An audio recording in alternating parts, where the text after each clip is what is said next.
श्री जगदम्बिकायै नमः। ॐ ऐं ह्रीं क्लीं चामुण्डायै विच्चे श्रीमद्देवी भागवत महापुराणं पूर्वार्ध प्रथम स्कंदः अथ षष्ठोऽध्यायः।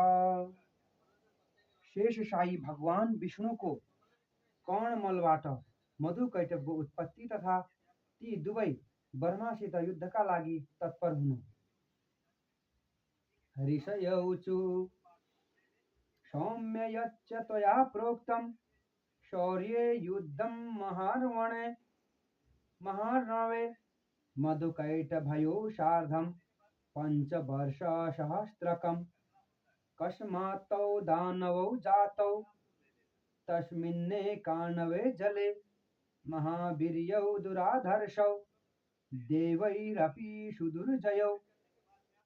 ऋषिगण भन्नुहुन्छ, हे सौम्य, तपाईले मधु र कैटभका साथ भगवान विष्णुद्वारा महासिन्धुमा 5000 वर्षसम्म युद्ध गरिएको पहिला चर्चा गर्नुभएको थियो। महावीर्य सम्पन्न, कसैबाट पनि पराभूत नहुने तथा देवताहरूबाट पनि अपराजेय ती दुवै दानव त्यस एकार्णवको जलमा कसबाट प्रादुर्भूत भए? कथं तावसुरौ जातौ कथं च हरिणः हतौ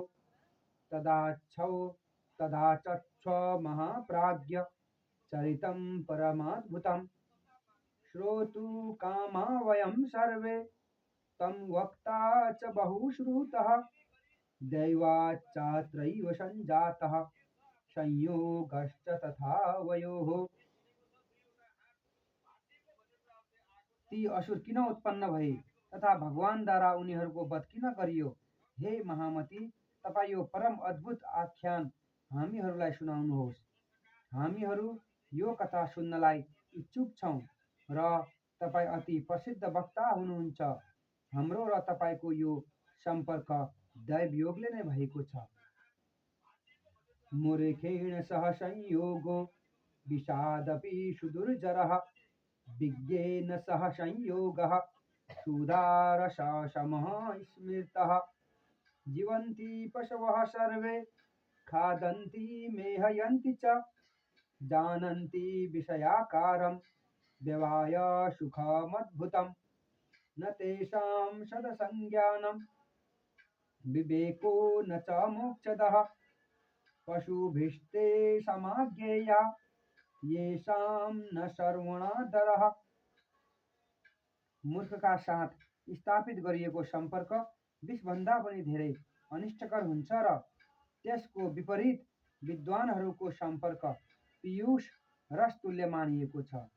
पशुले पनि जीवन यापन गर्दछन्, ती पनि आहार ग्रहण गर्दछन्, मलमूत्रादिको विसर्जन गर्दछन् र विषयासक्त भएर इन्द्रियजन्य सुखको अनुभूति गर्दछन्। तर उनीहरूमा राम्रो नराम्रोको लेश मात्र पनि ज्ञान हुँदैन तथा ती मोक्षको प्राप्ति गराउने विवेकबाट पनि रहित हुन्छन्। अतएव उत्तम कुराहरूलाई सुन्नमा जो मानिस श्रद्धा भाव राख्दैन तिनलाई पशु तुल्य नै सम्झनु पर्दछ। मृगाद्या पशवः केचिज्जानन्ति श्रावणं सुखम् अश्रोता फणिनश्चैव मुमुर्हु नादपानतः पञ्चानामिन्द्रियाणां वैशुभे श्रवणादर्शने श्रवणाद्वस्तु विज्ञानं दर्शनाच्चित्तरञ्जनम्। मृग आदि धेरै जसो पशु श्रवण सुखको अनुभव गर्दछन् र कानविहीन सर्व पनि ध्वनि सुनेर मुग्ध हुन्छ। 5 ज्ञानेन्द्रियहरूमा श्रवणेन्द्रिय तथा दर्शनेन्द्रिय दुवै शुभ हुन्छन्, किनभने सुन्नाले वस्तुहरूको ज्ञान प्राप्त हुन्छ र देख्नाले मनोरञ्जन हुन्छ। श्रवणं त्रिविधं प्रोक्तं सात्विकं राजसं तथा तामसं च महाभाग सुगोक्तं निश्चयान्वितं सात्विकं वेदशास्त्रादि साहित्यं चैव राजसं तामसं युद्धवार्ता च परदोष प्रकाशनम्। श्रवण, हे महाभाग, विद्वानहरूले निर्धारित गरी भनेका छन् कि सात्विक राजस तथा तामस भेद अनुसार श्रवण 3 प्रकारका हुन्छन्। वेद शास्त्रादिको श्रवण सात्विक, साहित्यहरूको श्रवण राजस तथा युद्ध सम्बन्धी कुरा एवं अरूको निन्दाको श्रवण तामस बताइएको छ। सात्विकं त्रिविधं प्रोक्तं प्रज्ञावद्भिश्च पण्डितैः, उत्तमं मध्यमं चैव तथैवाधममित्युत। उत्तमं मोक्षफलदं स्वर्गदं मध्यमं तथा अधमं भोगदं प्रोक्तं निर्णीय विदितं बुधैः। साहित्यं चैव त्रिविधं सूयाया चोत्तमं स्मृतं, मध्यमं वारयोषायां परोढायां तथाधमम्।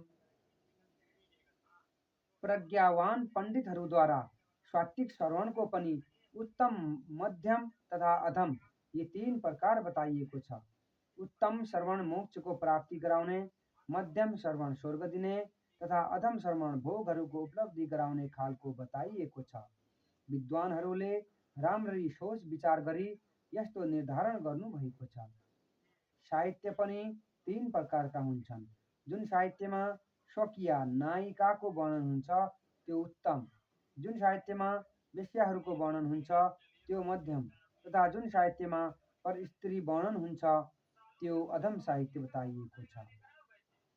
तामसं त्रिविधं गेयं विद्वद्भिः शास्त्रदर्शिभिः, आततायी नियुद्धं यत्तदुत्तममुदाहृतं। मध्यमं चापि विद्वेषात् पाण्डवानां तथारिभिः, अधमं निर्निमित्तं तु विवादे कलहे तथा। तदत्र श्रवणं मुख्यं पुराणस्य महामते, बुद्धिर्प्रवर्धनं पुण्यं तथा पापप्रणाशनं। तदाख्याहि महाबुद्धे कथां पौराणिकीं शुभां, श्रुतां द्वैपायनात् पूर्वं सर्वार्थस्य प्रसादिनीम्। शास्त्रहरूका परम निष्णात विद्वानहरूले तामस श्रवणका 3 भेद बताएका छन्। कुनै पापाचारीको संहारसित सम्बन्धित युद्ध वर्णनको श्रवण उत्तम, कौरव पाण्डवहरूको झैं द्वेषको कारण सततामा युद्ध वर्णनको श्रवण मध्यम तथा अकारण विवाद एवं कलहबाट भएका युद्धको वर्णनको श्रवण अधम बताइएको छ। हे महामती, यी मध्येमा पुराणहरूको श्रवणलाई नै प्रधानता मानिएको छ, किनभने यिनको श्रवणबाट बुद्धिको विकास हुन्छ, पुण्य प्राप्त हुन्छ र समस्त पाप नष्ट हुन्छ। अत हे महामती, पूर्वकालमा द्वैपायन महर्षि व्यासबाट सुन्नुभएको समस्त कामनाहरूलाई सिद्ध गर्ने परम पवित्र पौराणिक कथा सुनाउनुहोस्।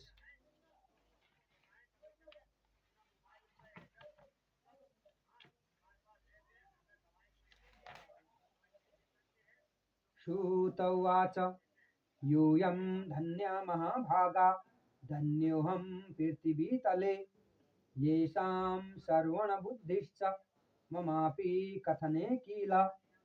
पुरा चैकाण्डवे जाते विलीने भुवनत्रये, शेषपर्यङ्कसुप्ते च देवदेवे जनार्दने। विष्णुकर्णमलोद्भूतौ दानवौ मतुकैढवौ, महाबलौ च तौ दैत्यौ विवृद्धौ सागरे जले। क्रीडमानौ स्थितौ तत्र विचरन्तः भीतरस्ततः, तावेकदा महाकायौ क्रीडाशक्तौ महानवे। चिन्तामवापतुश्चित्ते भ्रातराविव संस्थितौ, न कारणं भवेत्कार्यं सर्वत्रैषा परम्परा। आधेयं तु विनाधारं न तिष्ठति कथञ्चन, आधाराधेयभावस्तु भाति नो चित्तगोचरः। क्व तिष्ठति जलं चेदं सुखरूपं सुविस्तरं, केन सृष्टं कथं जातं मग्ना वावाञ्जले स्थितौ। आवां वा कथमुत्पन्नौ केन वोत्पादिता बुभौ, पितरौ कैति विज्ञानं नास्ति कामं तथा वयोः। सूतजी भन्नुहुन्छ, हे महाभाग, यस पृथ्वीलोकमा तपाईँहरू धन्य हुनुहुन्छ र म पनि धन्य छु, किनभने तपाईँहरूमा कथा श्रवणप्रति र ममा कथा वाचनप्रति विवेक जागृत भएको छ। पूर्वकालमा प्रलय अवस्थामा जब तीनवटै लोक महाजल राशिमा विलिन भए र देवादिदेव भगवान विष्णु शेष शय्यामा सुत्नुभयो, तब विष्णुका कानहरूको मैलोबाट मधुकैटभ नामक दुई दानव उत्पन्न भए र ती महाबली दैत्य त्यस महासागरमा बढ्न लागे। ती दुवै दैत्य क्रीडा गर्दै त्यसै सागरमा यताउता भ्रमण गर्दै रहे। एकपटक क्रीडापरायण विशाल शरीर भएका ती दुवै भाइले विचार गरे कि बिना कुनै कारणको कुनै पनि कार्य हुँदैन। यो एक सार्वकालिक परम्परा हो। बिना कुनै आधारको आधेयको सत्ता कदापि सम्भव छैन। अतः आधार आधेयको भाव हाम्रो मनमा पटक पटक आइरहन्छ। अति विस्तार रूपमा फैलिएको तथा सुखद यो जल कुन आधारमा स्थित छ? कसले यसको सृष्टि गर्यो? यो कसरी उत्पन्न भयो र यस जलमा निमग्न हामीहरू कसरी स्थित छौँ? हामी दुवै कसरी पैदा भयौँ र कसले हामी दुवैलाई उत्पन्न गर्यो? हाम्रा माता पिता को हुन्? हामी दुवैलाई यस कुराको पनि कुनै ज्ञान छैन।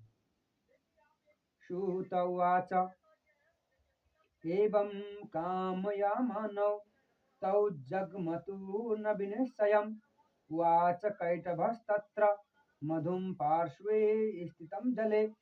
सूतजी भन्नुहुन्छ, यस प्रकार चिन्तन गर्दै ती कुनै निश्चयमा पुग्न सकेनन्। तब कैटभले जलभित्र आफ्नो नजिकै स्थित मधुसित भन्यो।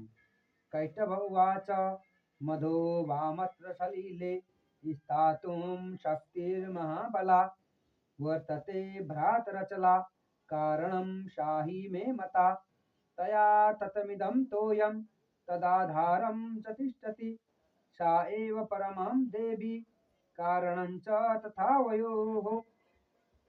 कैटभ भन्दछ, हे भाइ मधु, हामी दुवैको यस जलमा स्थित रहनुको कारण कुनै अचल महाबली शक्ति छ, यस्तै म मान्दछु। त्यसैबाट समुद्रको सम्पूर्ण जल व्याप्त छ र त्यसै शक्तिको आधारमा यो जल अडिएको छ तथा उनै परात्परा देवी हामी दुवैको पनि स्थितिको कारण हुनुहुन्छ। एवं विबुध्यमानौ तौ चिन्ताविष्टौ यदाशुरौ तदाकाशे श्रुतं ताभ्यां वाग्बीजं सुमनोहरं गृहीतं च ततस्ताभ्यां तस्याभ्यासो दृढकीर्तः तदा सौदामणिदुष्टा ताभ्यां केचोत्थिता शुभा ताभ्यां विचारितं तत्र मन्त्रोऽयं नात्र संशयः तथा ध्यानमिदं दृष्टं गगने सगुणं किल निराहारौ जितात्मानौ तन्मनस्कौ समाहितौ बभूवतुर्विचिन्त्यैवं जपध्यानपरायणौ एवं वर्षसहस्रं तु ताभ्यां तप्तं महत्तपः परिसन्ना परमा शक्तिर्जाता सा परमा तयो खिन्नौ तौ दानवौ दृष्ट्वा तपसे कृतनिश्चयौ तयोरनुग्रहार्थाय वागुवाचा शरीरिणि वरं वां वाञ्छितं दैत्यौ ब्रूतं परमसम्मतं ददामि परितुष्टास्मि युवयोस्तपसा किल। यस प्रकार विविध चिन्तन गर्दै ती दुवै दानव जब सचेत भए तब उनीहरूले आकाशमा अत्यन्त मनोहारी वाग्विस्वरूप ऐम वाणी सुने। त्यसलाई सुनेर ती दुवैले सम्यक रूपले हृदयङ्गम गरेर त्यसको दृढ अभ्यास गर्न लागे। त्यसपछि उनीहरूले आकाशमा चम्कदै गरेको सुन्दर विद्युत देखे। तब उनीहरूले सोचे कि निस्सन्देह यो मन्त्र नै हो र यो सगुण ध्यान नै आकाशमा प्रत्यक्ष दृष्टिगत भएको छ। त्यसपछि ती दुवै दैत्य आहारको परित्याग गरी इन्द्रियहरूलाई आत्मनियन्त्रण गरेर त्यसै विद्युत ज्योतिमा मन केन्द्रित गर्दै समाधिस्थ भावले जप ध्यान गर्नमा लीन भए। यस प्रकार ती दुवैले 1000 वर्षसम्म कठोर तपस्या गरे, जसबाट ती परात्पर शक्ति ती दुवैमाथि अतिशय प्रसन्न हुनुभयो। घोर तपस्याका लागि आफ्नो निश्चयमा दृढ रहने ती दुवै दानवहरूलाई अत्यन्त परिश्रान्त देखेर उनीहरूमाथि कृपाको निमित्त यो आकाशवाणी भयो। हे दैत्य हो, तिमी दुवैको कठोर तपश्चर्याबाट म परम प्रसन्न छु। अतएव तिमी दुवै आफ्नो मनोवाञ्छित वरदान माग, म अवश्य दिनेछु। श्रुत उवाच इति श्रुत्वा तु तां वाणीं दानवाऊचतुस्तदा स्वेच्छया मरणं देवी वरं नो देहि सुव्रते। सूतजी भन्नुहुन्छ, त्यसपछि त्यस आकाशवाणीलाई सुनेर ती दानवहरूले भने, हे देवी, हाम्रो मृत्यु हाम्रो इच्छाअनुसार होस्। हे सुव्रता, हामीलाई तपाईँ यही वरदान दिनुहोस्। वागुवाच वाञ्छितं मरणं दैत्यो भवेद्वां मत्प्रसादतः अजेयौ देवदैत्यस्य भ्रातरौ नात्र संशयः।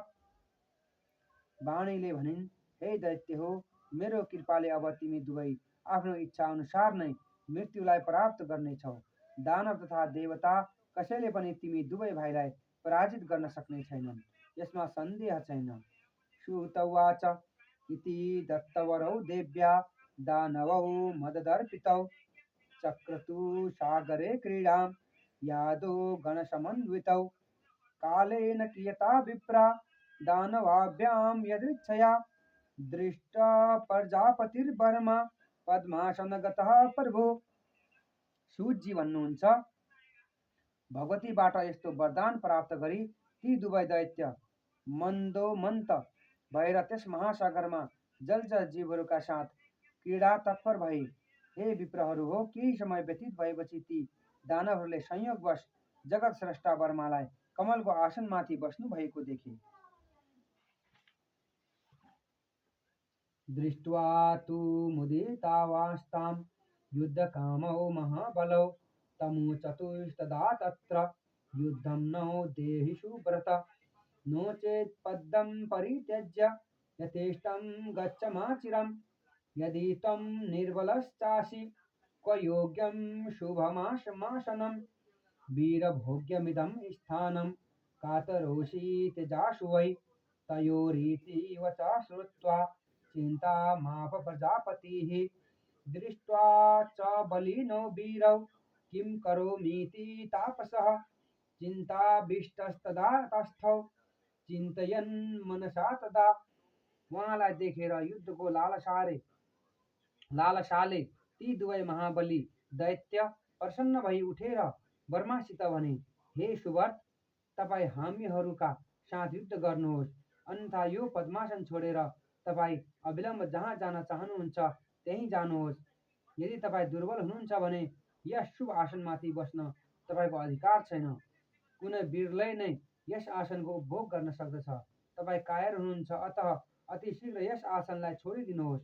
ती दुवै दैत्यहरूको यो कुरा सुनेर प्रजापति वर्मा चिन्तामा पर्नुभयो। तब ती दुवै बलशाली वीरहरूलाई देखेर वर्मा चिन्ताकुल हुनुभयो र मनमनै सोच्न लाग्नुभयो कि म जस्तो तपस्वीले यिनको के गर्न सक्दछु। इति श्रीमद्देवी भागवते महापुराणेष्टादशसाहस्रस्यां संहितायां प्रथमस्कन्धे मधुकैटभयोर्युद्धोद्योगवर्णनं नाम षष्ठोऽध्यायः।